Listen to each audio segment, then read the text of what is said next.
Čau, šis būs īsts pārskats par autosum.net darbību. Tātad šeit ir autos saraksts, lai pievienot auto, spiedīs uz pogu pievienot auto.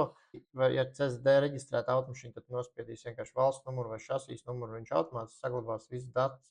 Ja nē, tev ir obligāti tikai marka, šasīs numurs un iepirkuma veids, jo no tā aprēķinās visi aprēķini tālākajos gan pavadzīmes norēķinos, gan peļņas aprēķinos un tā tālāk. Tas ir automāts. Nobraukumu varam ielikt apliecības numuru, cenu, cik ir iepirkums un kāds ir iepirkuma veids. Mēs liekam pavadzīmi ar PVN, pārskaitījums, iepirkuma datums tāds, dokumentu numurs AB123 un darījuma partners, piemēram, jums ir saglabāts darījuma partners ar visiem bankas rekvizītiem, tad iekļaušot no šo, mēs uzreiz saņemsim failu ar maksājumu, ko mēs varam importēt bankā. Tātad mēs viņu saglabājam kā automašīnu. Šeit mums ir tas fails, ko mēs varam saglabāt uz datoru, un to ieliksim bankā un pārskaitīsim naudu partnerim.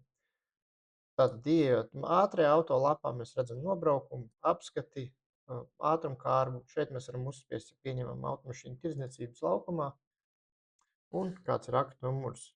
Šeit, ja mēs maksājam uzņēmumu vieglo transporta līdzekļu nodokli, mēs ievedam vīts numuru, summu. Un šeit mēs varam pievienot izdevumus konkrētam auto. Piemēram, mums ir 230 eiro, AD Baltika, detaļas. Un mēs varam uzlikt arī atbildību, kurš lietotājs par šo konkrēto izdevumu ir atbildīgs. Failu pievienojam, piemēram, pavadzīmi vai čeku un saglabāt. Te ir ēpasta sūtīšana, komentāri, dažādas lietas, ko es varbūt detalizēt šobrīd nestāstīšu, vienkārši ātrumā. Ja? Attiecīgi šeit mums ir statusi, mēs uzliekam servisā, piemēram, servisā viņš būs 18. februārī, piezīmēs mēs rakstam nomainīt detaļas un visus filtrus. Šis tāds vispusējs, un katrs jau strādā nedaudz savādāk, un tad viņš pielāgo tos statusus, pielāgo izdevumu veidus, un attiecīgi tā sistēma darbojas tā, kā tev nepieciešams. Tev ir termiņš. Termiņam tu vari norādīt, kurš darbinieks par to ir atbildīgs, uzspiest atgādināt un aizies ēpasts tajā laikā konkrētajam lietotājam. Ja šis konkrētais status ir izdarīts, uzspiežam pabeigts un attiecīgi parādās ciklos, kurš lietotājs to ir pabeidzis. Tad mēs to automašīnu varam pārvietot arī uz gatavajiem. Pieejams 3 noliktavas, aktīvo auto noliktavu, gatavie un pārdotie. Gatavajos auto tad mēs redzam to lanču, ko mēs ielikām. Un pārdotajos mēs redzam pārdotās automašīnas pēdējā mēnesī. Mēs viņus varam meklēt visas, uz datumiem, tirot. Un šeit mēs redzam, pa cik mēs esam pārdevuši un cik ir peļņa attiecīgajiem auto. Šeit ir kopējā. Atgriezīsimies pie gataviem, atvērsim lanču, un šeit augšā ir poga, kur mēs varam iet galvenajā auto lapā. Šeit ir pilna informācija par automašīnu, ir arī iepirkuma dokumentu izveidi, kur tu savadīsi visu informāciju šeit. Mums ir mollers, tāpēc, ka mēs to izvēlējāmies. Un, attiecīgi, izdrukās visus failus, kas nepieciešams. Tirdzniecībā tu izveido sludinājumu tekstu.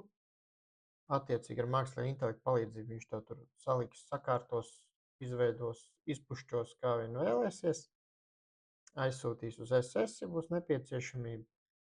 Un tālāk ir arī pārdošanas sadaļa, kur tu vari izveidot pavadzīmes, maiņas pavadzīmes, eksporta pavadzīmes, vienkārši pavadzīme angļu valodā, komisijas rēķini, avans rēķini. Un tāpat vienkārši savadīs visu informāciju, kas ir nepieciešama. Sarkanā ir obligāti, pārējā ir tikai tad, ja vēlies ievadīt. Saglabāt PDF, viņš saglabās failu ar visiem šiem dokumentiem, un tu varēsi viņu izdrukāt.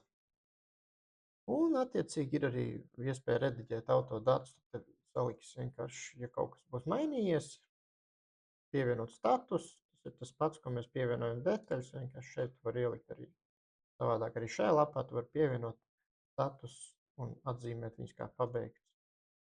Tāpat tās kontakti. Kontaktus tu varēsi pievienot arī pie pierakstiem. Šobrīd es varbūt par to nestāstīšu.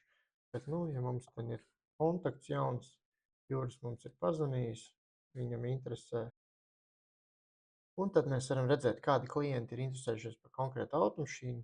Tāpat tās komisijas līgumu mēs varam izdrukāt šeit.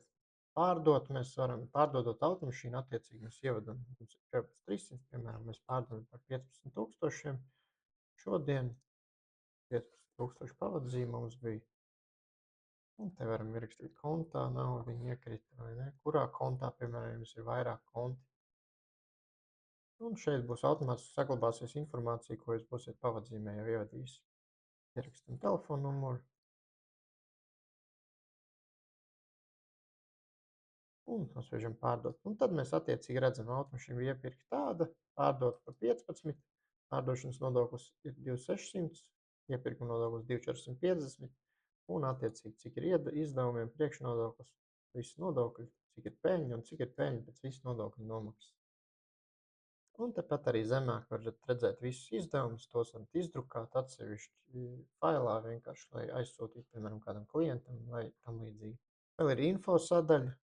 Šeit ir visi statusi, varat redzēt, kurā datumā kas ir paredzēts darīt, kurai automašīnai. Šeit varat redzēt, kuriem darbiem ir uzlikta nulles vērtība, bet ir pievienots konkrētais lietotājs. Šeit jau ir izdevumi ar vērtību konkrētam lietotāja atbildībai.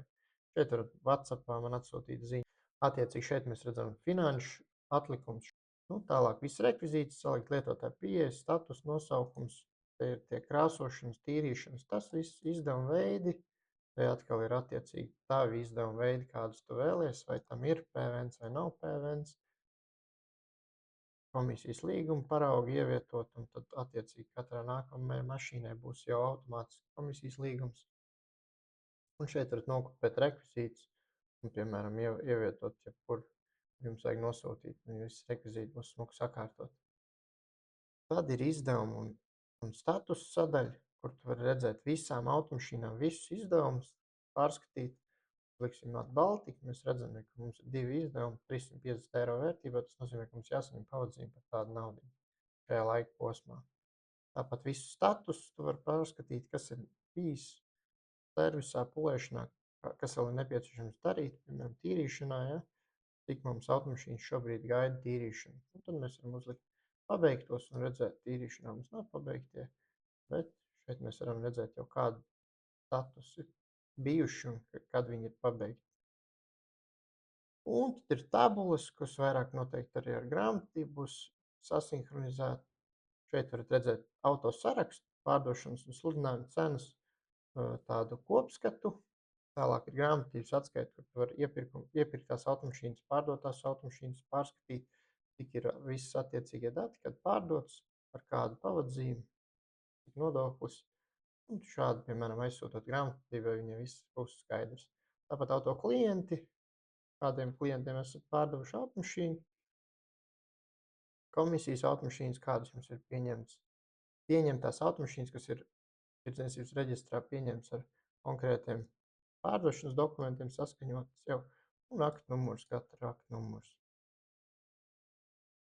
Tad ir uzņēmuma viegla transporta līdzekļu nodokļu, tā atskaita, ko es teicu, ka vienkārši jūs, ja jūs ievadat visu informāciju, jums jau ir gatava atskaita, ko izdrukāt un aizsūtīt ieņēmumdienestam. Un partneru saraksts, kur jūs pieliekat visus partnerus, ar ko sadarbojaties, kam jūs varat jau uzreiz visu informāciju automātiski ielādēt. Šis bija tāds īsts virspusējs pārskats par autosum.net. Ja tev tas varētu būt interesanti, dod ziņu un tiekamies jau drīz.